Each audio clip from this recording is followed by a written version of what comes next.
تیل کی کہانی تو امریکہ سے ہی شروع ہوتی ہے. ٹیکسس میں ہی تیل دریافت ہوا، یہیں سے تیل نکلا اور اسی کو ریفائن کیا اور اس سے صنعتوں کا پہیہ چلا. جب پاکستان بنا تھا تو اس کے پاس نہ تیل تھا نہ گیس، حتیٰ کہ کوئلہ بھی نہیں تھا. تقریباً 80% پاکستان ایسا ہے کہ جن میں وہ چٹانیں ہیں جن کی گہرائی میں تیل یا قدرتی گیس ملتی ہے. 5-10 برس پہلے تک ہم ٹھیک چل رہے تھے، لیکن اس کے بعد ہمیں توانائی کے ذخائر کی کمی بہت زیادہ محسوس ہونے لگی. وہ وارسک، منگلا اور تربیلا کے بعد ہم نے اگلا ڈیم نہیں بنایا. کالا باغ ڈیم کو بننا چاہیے تھا. وہ دنیا کا تیسرا بڑا ذخیرہ ہے روس اور ایران کے بعد. یہ دو ملک گیس میں سب سے بڑے. تو کوئی امید کہیں نظر آتی ہے، کہیں کچھ نکلے ہیں کچھ ذخائر پاکستان میں کہ کسی بھی حصے میں؟ بھائی امید بھی ہے اور کوششیں بھی ہیں. جو یہ اب جو نئے ذخائر اور بڑے دریافت ہو رہے ہیں وہ زیادہ تر آف شور میں.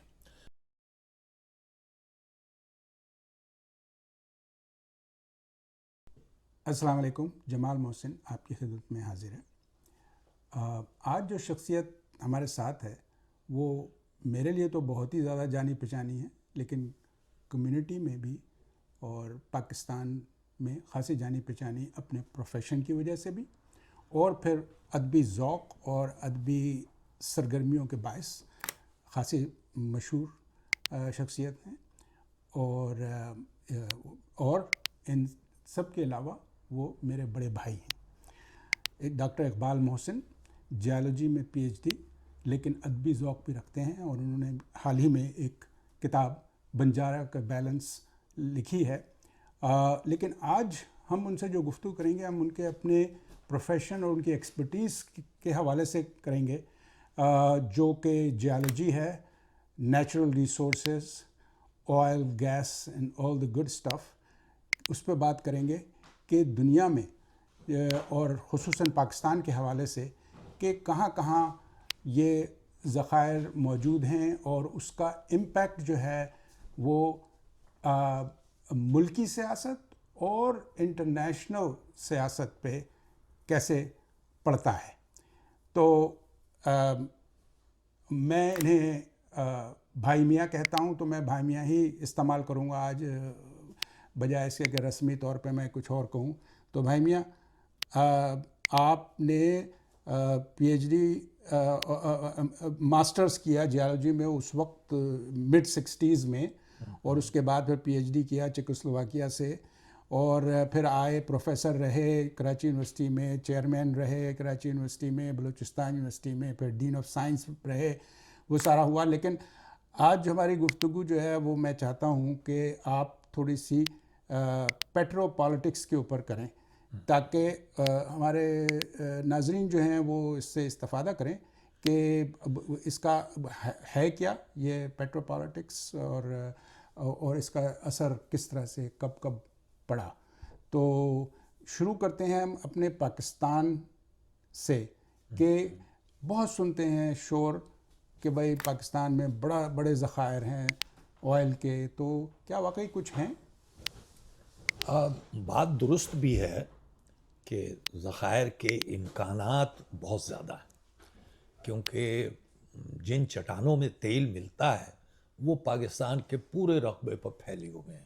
تقریباً 80% پاکستان ایسا ہے کہ جن میں وہ چٹانیں ہیں جن کی گہرائی میں تیل یا قدرتی گیس ملتی ہے، اور ہمیں یہ ملی بھی. تاریخی طور پر پاکستان ان ملکوں میں ہے جہاں گیس یا تیل سب سے پہلے دریافت ہوا 1915، یعنی ایران کے 1910 کے لگ بھگ. امریکہ میں اس سے پہلے بھی ٹیکسس میں تیل نکل رہا تھا.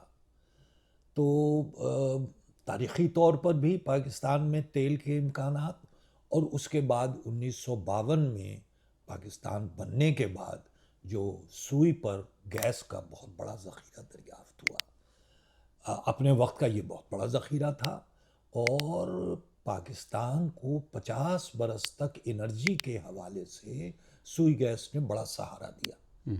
جو ہمارے ہاں انرجی کی مشکلات پیدا ہوئیں وہ جب سوئی کا ذخیرہ کم ہونے لگ گیا. تو پھر بہت سے مقامات پر اور جگہ بھی ذخیرے دریافت ہوئے، قدرتی گیس کے بھی اور تیل کے بھی، لیکن بس یہ سارے ذخائر چھوٹے چھوٹے تھے. ملا جلا کے ہمارا کچھ نہ کچھ کام چلتا رہا، اور ابھی 5-10 برس پہلے تک ہم ٹھیک چل رہے تھے، لیکن اس کے بعد ہمیں توانائی کے ذخائر کی کمی بہت زیادہ محسوس ہونے لگی. اس میں تیل و گیس کے کنوؤں میں بھی کامیابی ہمیں کم ملی، اور ڈیم سے جو ہم بجلی بناتے تھے وہ وارسک، منگلا اور تربیلا کے بعد ہم نے اگلا ڈیم نہیں بنایا. کالا باغ ڈیم کو بننا چاہیے تھا، وہ آپ سب جانتے ہیں اس کی کہانی. پھر کوئی اور ڈیم بنانا چاہیے تھا، وہ نہیں بنا. تو توانائی کے جتنے ایونیوز ہیں وہ ہم نے خود کہیں پر ہمیں ناکامی ہوئی قدرتی وسائل کے حسابوں، اور کہیں ہماری پالیسیز یا ہماری اپروچ یا ہماری سوچ، ہماری قومی یکجہتی، ان سب چیزوں نے ہمیں دقت دی، اور ہم اس وقت توانائی کے معاملے میں کچھ زیادہ خوش نہیں ہیں. تو کوئی امید کہیں نظر آتی ہے، کہیں کچھ نکلے ہیں کچھ ذخائر پاکستان میں کہ کسی بھی حصے میں؟ بھائی امید بھی ہے اور کوششیں بھی ہیں. جو یہ اب جو نئے ذخائر اور بڑے دریافت ہو رہے ہیں وہ زیادہ تر آف شور میں. تو پاکستان کا آف شور بھی سمجھا جاتا ہے کہ بہت زیادہ پوٹینشل رکھتا ہے، اور اس میں 17 کنویں اب تک ہوئے ہیں پچھلے 50 سالوں میں، لیکن یہ تعداد زیادہ نہیں ہے. کامیابی جہاں ہوئی ہے وہاں 100-150 کنویں کھودنے پر ہوئی ہے. شروع کے کنویں آپ صرف معلومات حاصل کرنے کے لیے کھودتے ہیں، یا جو آپ کا امیجنیشن ہے کہ تیل کہاں ہونا چاہیے اس کو درست ثابت کرنے کے لیے. لیکن جو کنواں کھودا گیا 2019 میں کیکڑا 1 کے نام سے، وہ ایک بڑا ایمبیشس پروگرام تھا. اس میں اٹلی کی کمپنی تھی جس کا انیشیٹو تھا، پاکستان کی 2 کمپنیاں اس میں شامل تھیں، اور امریکہ کی ایکسون موبائل اس کے بالکل آخر میں انہوں نے کہا 25% اس میں ہمارا بھی شیئر ہے. تو لوگوں کی امیدیں بہت بڑھ گئیں کہ وہ اتنی بڑی کمپنی ایسے ہی تو کچھ تو ہوگا نہیں آ جاتی. اور ڈرلنگ ایک مشکل کام تھا. ساحل سے 280 کلومیٹر بلکہ 200 میل کے فاصلے پر وہ کنواں کھودا گیا. تو 4-5 ہزار فٹ تو پہلے پانی تھا، اس کے اندر ڈرل کو اتارو، اس کے بعد اس نے چٹانوں کو چھوا، پھر چٹانوں کے اندر ڈرلنگ. یہاں تک تو ٹھیک رہا، لیکن جن چٹانوں میں امید تھی کہ اس کے پورز میں آئل یا گیس ہوگی اس میں پانی تھا، تو وہ کنواں کامیاب نہیں ہوا، اور یہ ایک بڑا سیٹ بیک تھا. مگر یہ ضرور ہے کہ اس کی کھدائی سے آپ کے علم میں اضافہ ہوا، اور اب جو آپ اگلا پروجیکٹ کریں گے وہ زیادہ بہتر معلومات پر مبنی اس ہوگا، کی تجربے کے بنا. اور کامیابی کے امکانات بڑھ جائیں گے. جو سوئی گیس سے جو گیس نکلی وہ اس کے ذخائر کے بارے میں بتائیں کہ وہ کس حد تک پاکستان کو کی مدد کر سکتی ہے اس کی بہت خوشحالی بڑی میں اور حد اس کے انرجی یوز میں؟ نہیں، اب تو اس کا اتنا بڑا رول نہیں رہا، لیکن خیال رہے کہ جب پاکستان بنا تھا تو اس کے پاس نہ تیل تھا نہ گیس، حتیٰ کہ کوئلہ بھی نہیں تھا. کوئلہ سارا انڈیا سے آتا تھا، یہ ریلوے انجنوں کو چلانے کے لیے، انڈسٹری کے لیے. ہمارے ہاں ذخائر تھے لیکن بہت تھوڑے، مکڑوال میں، پنجاب میں.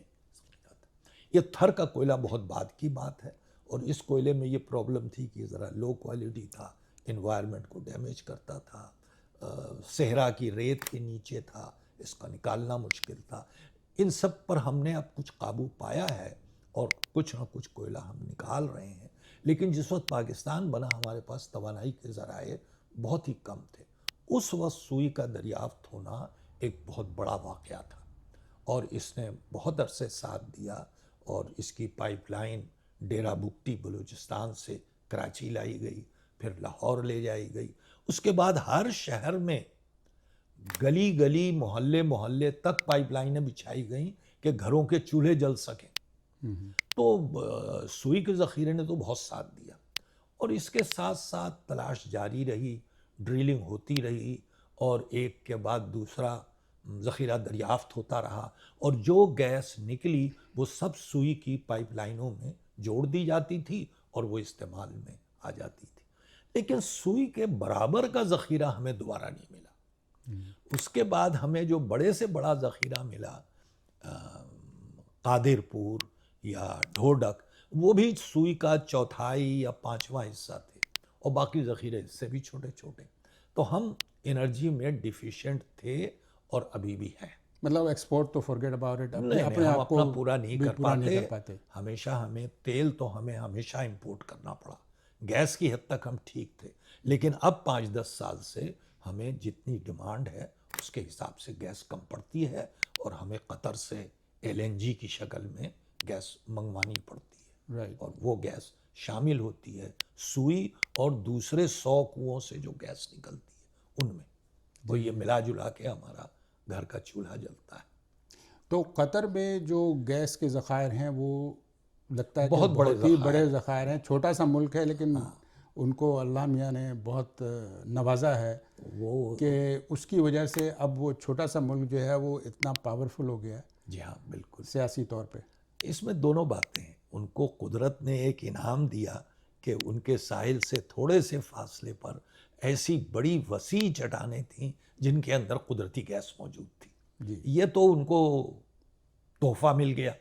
لیکن ان کی اپنی صلاحیت کہ اس گیس کو کیسے استعمال کرنا ہے، ان کے پاس خود تو بہت تھوڑا سا استعمال تھا، وہ ان کو فروخت کرنا ہے، وہ ان کو پہنچانا ہے دوسرے ملکوں تک جہاں اس کی ضرورت ہے. اور اس سب کے لیے انہوں نے بڑی سمجھداری اور بڑی پلاننگ سے کام کیا، جس کی وجہ سے آج وہ اس دولت کی بنا پر دنیا میں ایک مقام رکھتے ہیں. بالکل دنیا کے نقشے پر وہ صرف ایک نقطے کے برابر ہے، جی. لیکن ان کی اہمیت اس وقت پوری دنیا میں محسوس کی جا رہی ہے. امریکہ بھی جا رہا ہے، ٹرمپ صاحب کی دعوت بھی ہو رہی ہے، ان کو طیارہ تحفے میں مل رہا ہے. یہ قطر جیسے ملک کے لیے صرف گیس کی بدولت یہ ممکن ہوا. وہ دنیا کا تیسرا بڑا ذخیرہ ہے روس اور ایران کے بعد. یہ دو ملک گیس میں سب سے بڑے ہیں. تیسرا قطر ہے. لیکن روس بہت بڑا ملک ہے اور ایران بھی کوئی چھوٹا ملک نہیں ہے. لیکن قطر کی اپنی ضروریات کچھ نہیں ہیں، تو اس لیے یہ ذخیرہ ان کے لیے ایک سونے کی کان ہے. رائٹ. ہاں. اور اس کو وہ ایکسپورٹ بھی کر رہے ہیں. بالکل نہیں، ان کا سارا معاملہ ایکسپورٹ پر ہی ہے. اور ایکسپورٹ کے لیے بھی انہوں نے پائپ لائن نہیں بچھائی. پائپ لائن بچھانے میں مشکل یہ ہوتی ہے کہ ایک تو یہ بڑا طویل پروجیکٹ ہوتا ہے، دوسرے آپ جس ملک پائپ لائن پہنچاتے ہیں اور جن راستوں سے گزرتے ہیں آپ ان سب کے ڈپینڈنٹ ہو جاتے ہیں کہ اگر وہ بیچ میں آپ کی پائپ لائن کاٹ دیں، اگر وہ کوئی دقت، آپ کا سیاسی کوئی الجھاؤ آ جائے تو آپ کی سپلائی میں دقت آنے لگتی ہے. تو انہوں نے پائپ لائن کا قصہ بالکل ترک کر دیا اور انہوں نے فیصلہ کیا کہ ہم بحری جہاز جیسے تیل لے کے جاتے ہیں ویسے وہ گیس لے کے جائیں گے. لیکن مسئلہ اس میں یہ تھا کہ گیس جگہ بہت گھیرتی ہے، نہایت ہی ہلکی سی چیز ہے، آپ کتنی گیس بھریں گے. تو انہوں نے یہ کیا کہ اس گیس کو ہم لیکوڈ شکل میں تبدیل کریں گے، اور اس کے لیے ایک ہائی ٹیکنالوجی چاہیے تھی کہ 143 ڈگری سیلسیس مائنس میں اس کو فریز کریں، تب یہ لیکوڈ شکل میں آئے گی اور ایک بحری جہاز کو آپ اس سے بھر سکیں گے. اس کے لیے پوری تیاری ٹیکنالوجی اپنے ملک میں، اور جس ملک یہ گیس جائے گی ان کے پاس بھی ایک بندرگاہ، ایک ٹرمینل ہونا چاہیے جہاں یہ لیکوڈ گیس واپس گیس کی شکل میں آئے گی اور پھر تقسیم ہوگی. وہ اس میں کامیاب ہوئے. جی. یہ بتائیں کہ آئل کے ذخائر تو امریکہ اور کینیڈا میں بھی ہیں، تو لیکن پھر یہ مڈل ایسٹ پہ کیوں ڈیپینڈنٹ ہے؟ بھائی تیل کی کہانی تو امریکہ سے ہی شروع ہوتی ہے. ٹیکسس میں ہی تیل دریافت ہوا، یہیں سے تیل نکلا اور اسی کو ریفائن کیا اور اس سے صنعتوں کا پہیہ چلا اور آٹو موبائل انڈسٹری کو ترقی ہوئی. اسی طرح سے کینیڈا میں بھی ارلی اسٹیج میں تیل دریافت ہوا، اور یہ دونوں ممالک تیل کو ایکسپلور کرنے میں اور اس کو استعمال کرنے میں سب سے آگے. لیکن یہ تیل نکالنا اور اس کو پہنچانا اور یہ کرنا یہ ایک مہنگا سودا تھا. مڈل ایسٹ میں جو تیل نکلا وہ ایک ایک مقام پر اتنے بڑے بڑے ذخیرے تھے کہ وہ تیل نکالنا بہت سستا پڑتا تھا. اتنا سستا پڑتا تھا کہ امریکہ جب سعودی عرب سے تیل لے جاتا تھا 1940 1950 تو جتنے کا تیل ہوتا تھا اس سے زیادہ اس کو ٹیکسز میں منافع مل جاتا تھا. یعنی تیل امپورٹ کرنے میں بجائے ڈالر خرچ کرنے کے امریکہ ڈالر کما لیتا تھا. تو اس وجہ سے مڈل ایسٹ بڑے ذخیرے اور وہاں سب چھوٹی چھوٹی ریاستیں تھیں تو جن شرائط پر بھی آپ چاہیں آپ ان سے نکال سکتے تھے اور ان کو آپ جو بھی آفر کرتے ان کے لیے بہت بڑی رقم تھی. تو یہ ایک ایسا سودا تھا کہ جس سے مڈل ایسٹ نے بھی فائدہ اٹھایا اور امریکہ کینیڈا یا یورپ کے ممالک جو تیل میں ڈیفیشینٹ تھے ان سب کو فائدہ پہنچا اور صنعتی ترقی جو ہے وہ تیز ہوئی. کمیونیکیشن طیارے اور گاڑیاں اور ٹرینیں یہ سب توانائی کے زور پر ہے. جی ہاں. تو کینیڈا میں بھی بہت بڑے ذخائر ہیں لیکن وہاں جو مسئلے ہیں نکالنے میں اس کے بارے میں کچھ بتائیں. کینیڈا میں کئی مسائل ہیں. پہلی چیز تو یہ ہے کہ ان کے ہاں جو تیل دنیا بھر میں ملتا ہے کنویں سے مایا تیل وہ بھی موجود ہے اور وہ تیل وہ نکالتے ہیں اور اس کی بھی بڑی اچھی مقدار نکالتے ہیں. اپنے ہاں چونکہ آبادی بہت کم ہے کینیڈا کی 3 سے 4 کروڑ تو اس لیے ان کے پاس اپنا استعمال کم تھا اور یہ ان کو بیچنا پڑتا تھا. لیکن یہ ہے نارتھ امریکہ کے بھی نارتھ میں تو اس لیے کسی دوسری جگہ اس تیل کو لے جانا کافی مہنگا تھا. سب سے سستا یہ تھا کہ امریکہ کو بیچ دیا جائے. تو کینیڈا کا بہت بڑا مقدار تیل کی جو ہے وہ امریکہ ایکسپورٹ ہوتی ہے. اس لیے ان کی پائپ لائن امریکہ جاتی ہے. 100 سال تک تو یہ بہت اچھا چلا. لیکن اب جب آپ چاہتے ہیں کہ ہم امریکہ پر انحصار نہ کریں اور ہم اپنا تیل دنیا کو بیچیں مارکیٹ پرائز پہ بیچیں تو آپ کے پاس پائپ لائن نہیں ہے. تو پائپ لائن بچھانا پڑے گی. پائپ لائن بچھانا ایک طرف خرچہ ہے دوسری طرف طویل مدت. تیسرے وہ جن علاقوں سے گزرتی ہے ان علاقوں کی جو آبادیاں ہیں وہ متفق ہوں کہ آپ وہاں سے یہ پائپ لائن گزاریں. یہ کینیڈا کو مشکلات. دوسری چیز یہ ہے کہ کینیڈا کے پاس مایا تیل کے علاوہ ایک تیل کی دوسری قسم بھی موجود ہے اور وہ قسم یہ ہے کہ ریت کے ذرات میں جو بیچ میں ان کے پورز ہوتے ہیں ان میں تیل سیمی سالڈ یا سالڈ شکل میں. اس کو ریت کے ذرات سے الگ کرنے کے لیے آپ کو گرم پانی یا بھاپ استعمال کرنی پڑتی ہے تاکہ وہ پتلا مایا ہو جائے اور آپ اسے الگ کر سکیں. لیکن اس میں کاربن ڈائی آکسائڈ کا اخراج ہوتا ہے وہ انوائرمنٹ کے لیے. پھر جو ریت الگ تیل تو آپ استعمال کر لیں گے وہ ریت کے ڈھیر ان کو کہاں ٹھکانے لگائیں. تو کچھ انوائرمنٹل ایشوز اور کچھ پائپ لائن کے ایشوز. کینیڈا تیل میں اس وقت دنیا کا سب سے بڑا دوسرے نمبر پر سمجھا جاتا ہے.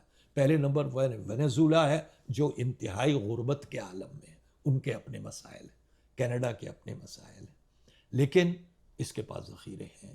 جس وقت یہ فیصلہ کریں ڈٹرمنیشن ہو اور آپس میں طے کریں کہ ہمیں پائپ لائنیں بچھانی ہیں اور ہمیں انٹرنیشنل مارکیٹ میں جانا ہے چاہے پائپ لائن اٹلانٹک میں آئے چاہے پائپ لائن پیسیفک تک جائے پھر آپ بحری جہاز پر تیل لوڈ کریں اور دنیا میں جہاں چاہیں اسے بیچیں. امریکہ سے آپ کا انحصار ختم ہو جائے گا اور آپ انٹرنیشنل پلیئر ہو جائیں گے آئل کے معاملے میں. بالکل. کیونکہ آج کل تو یہی مطلب سیاست چل رہی ہے. رشیا اور ایران دونوں کے پاس آئل کے بڑے ذخائر ہیں. ایران پہ سینکشن ہے اور رشیا بھی گڈ بک پہ نہیں ہے. چاہتے نہیں ہیں کہ اس کی اکانومی کو آپ سہارا دیں. تو لیکن یہ ہے کہ رشیا میں بھی خاصے ان کے ریسورسفل ہیں وہ اس میں آئل. تو رشیا صرف تیل میں نہیں جتنے قدرتی وسائل ہیں ان سب میں وہ آگے.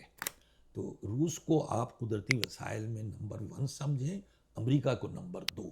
اس کے بعد گولڈ میں ساؤتھ افریقہ ہے کسی اور میٹل میں کوئی دوسرا ملک ہے. خود کینیڈا ایلومینیم میں بڑا پروڈیوسر ہے. تو اس طرح ہر ملک کے اپنے اپنے ذخائر ہیں اور اس میں وہ ریئر ارتھ کی آج کل بڑی اہمیت ہو گئی ہے. وہ میٹلز جو بہت ہی کم مقدار میں چٹانوں میں پائے جاتے ہیں لیکن ان میں وہ خصوصیات ہیں جو آپ کو بیٹریز میں اور جو نئی ٹیکنالوجیز ہیں ان میں وہ چاہیے ہوتی ہیں.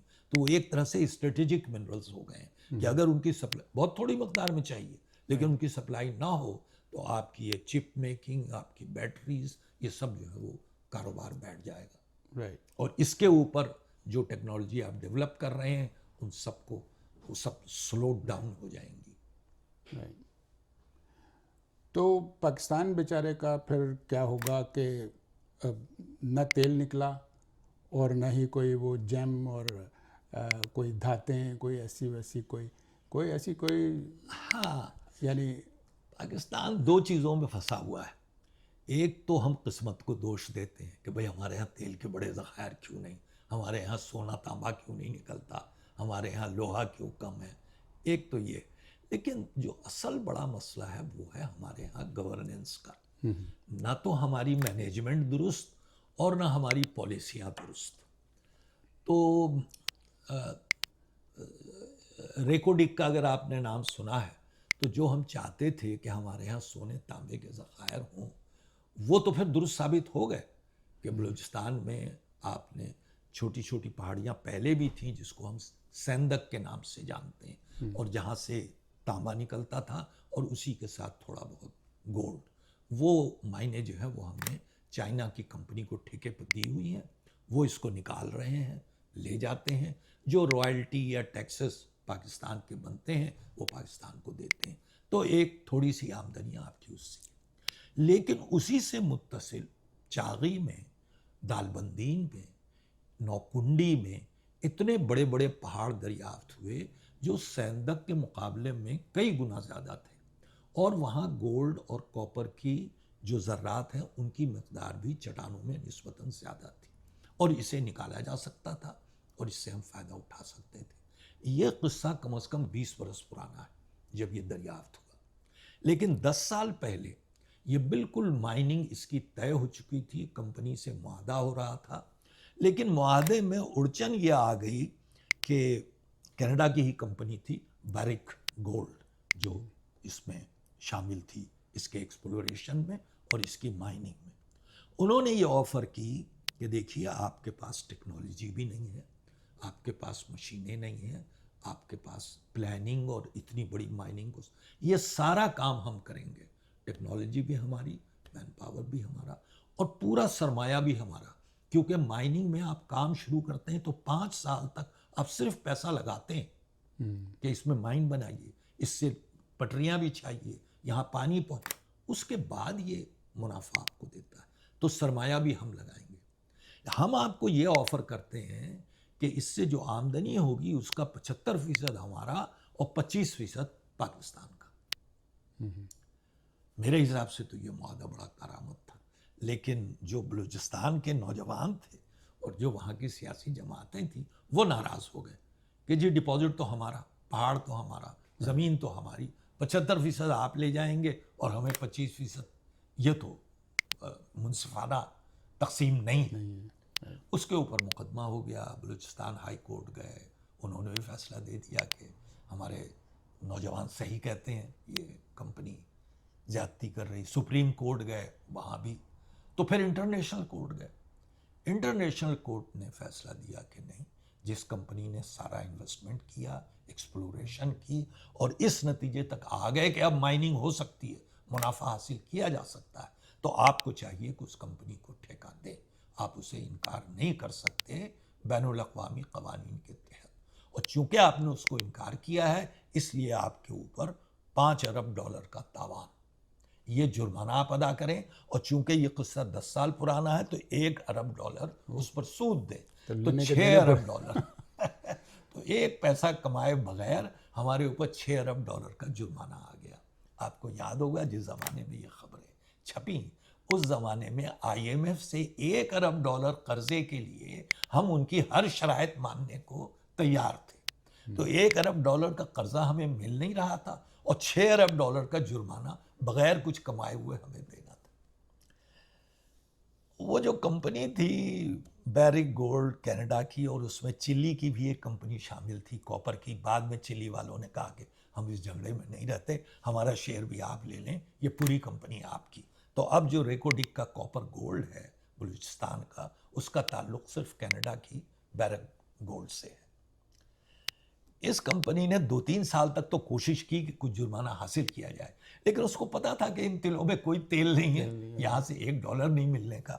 تو انہوں نے اپنی سوچ کو تبدیل کیا، انہوں نے یہ کہا کہ یہ ڈپازٹ اتنا بڑا ہے کہ ہم اس ڈپازٹ کو اگنور نہیں کر سکتے، ہمیں نہیں ملا ٹھیکہ، سب غلط ہوا، لیکن یہ ایک دنیا کی ویلتھ ہے، صرف پاکستان کی نہیں، یہ کاپر سونا دنیا کے لیے قیمتی چیز ہے۔ تو وہ پھر واپس آئے پاکستان گورنمنٹ، اور ان کا ٹھیک ہے، وہ جرمانہ وغیرہ کا ہوتا رہے گا حساب کتاب، آپ ہم سے پھر سے معاہدہ کیجیے کہ یہ ڈپازٹ ہے، ہم یہ آفر کر رہے ہیں۔ اور تو اس کے بعد پھر ایک نیا معاہدہ ہوا، اور اس معاہدے کے تحت بیرک گولڈ نے دوبارہ کام شروع کیا ہے۔ کتنا کیا ہے یہ میں نہیں بتا سکتا، لیکن میں نے اخباروں میں اشتہارات دیکھے کہ ان کو مائننگ انجینئر چاہیے، ان کو ایڈمنسٹریٹر چاہیے، ان کو یہ چیزیں چاہیے، اور میرے خیال میں کچھ نہ کچھ گراؤنڈ ورک انہوں نے منرل تو ڈپازٹ کچھ جاب وغیرہ مل گئی، جاب وغیرہ مل گئی ہے، اور یہ پروجیکٹ امید ہے کہ چل پڑے گا۔ تو مطلب اس میں اگر کچھ بھی چیز نکل کے آئی تو وہ تو پاکستان کو بھی فائدہ ہے، ان کو بھی فائدہ ہے، سب کے کیونکہ آپ اگر ایسے لے کے بیٹھے رہیں کہ ہاں ذخائر ہمارے ہیں تو ٹھیک ہے، وہ ہے تو رکھا پھر مٹی کا تودا ہے، اس کے علاوہ کچھ بھی نہیں ہے۔ بالکل بالکل۔ تو چلیں، یہ ایک تو بات ہے کہ بھئی ہے کچھ، ہاں تبھی وہ انٹرسٹڈ ہیں اور دوبارہ بھی آئے، تو کچھ نہ کچھ تو ہوگا وہاں پہ۔ تو یہ تو ایک خوش آئند بات ہے پاکستان کے لیے۔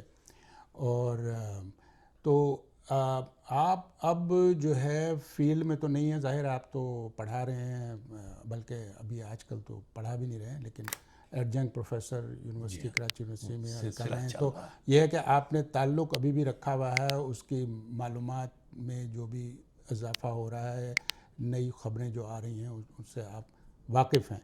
تو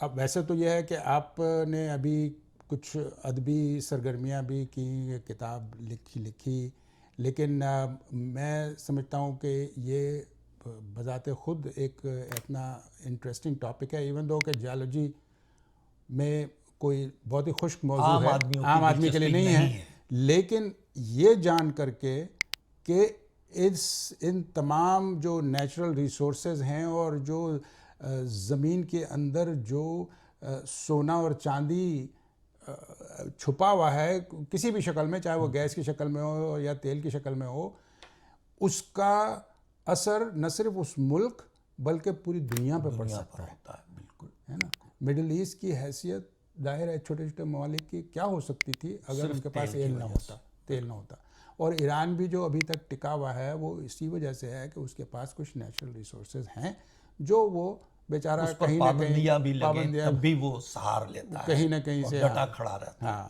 تو یہ ایک بہت ہی انٹرسٹنگ ٹاپک ہے کہ لوگوں کا اس میں انٹرسٹ۔ تو میں یہی چاہوں گا کہ ہم اب جو دوسری ٹاپک ہے ادب کا، وہ ہم کسی الگ سیشن میں آپ کے ساتھ بیٹھ کے بات کریں، اور آپ کی کتاب پہ اور آپ کے ادب اور نثر نگاری پہ۔ لیکن آج ہم یہ جو پیٹرو پالیٹکس کی جو گفتگو ہے انتہائی دلچسپ رہی، اور میرا خیال ہے کہ دیکھنے والوں کو بھی خاصی دلچسپ لگے گا، اور ہمیں کچھ ریویوز وغیرہ ملیں گے تو ہم پھر آگے بھی اور اس پہ بات کرتے رہیں گے، کیونکہ آپ تو کینیڈا کا آپ تو آنا جانا لگا ہی رہتا ہے، تو امریکہ کوئی پڑوسی ملک ہے، تو یہ ہے کہ یہاں آپ آتے رہیں گے۔ تو انشاءاللہ پھر آپ سے آئندہ بھی بہت بہت شکریہ بھائی، تم نے موقع دیا کہ اس موضوع پر جو میرے دل سے بہت قریب ہے اس پر گفتگو ہو۔ جی بالکل۔ تو آپ سب کا بھی بہت شکریہ سماعت کا، اور آپ کا بھی شکریہ یہ معلوماتی گفتگو کرنے کا۔ Thank you. شکریہ۔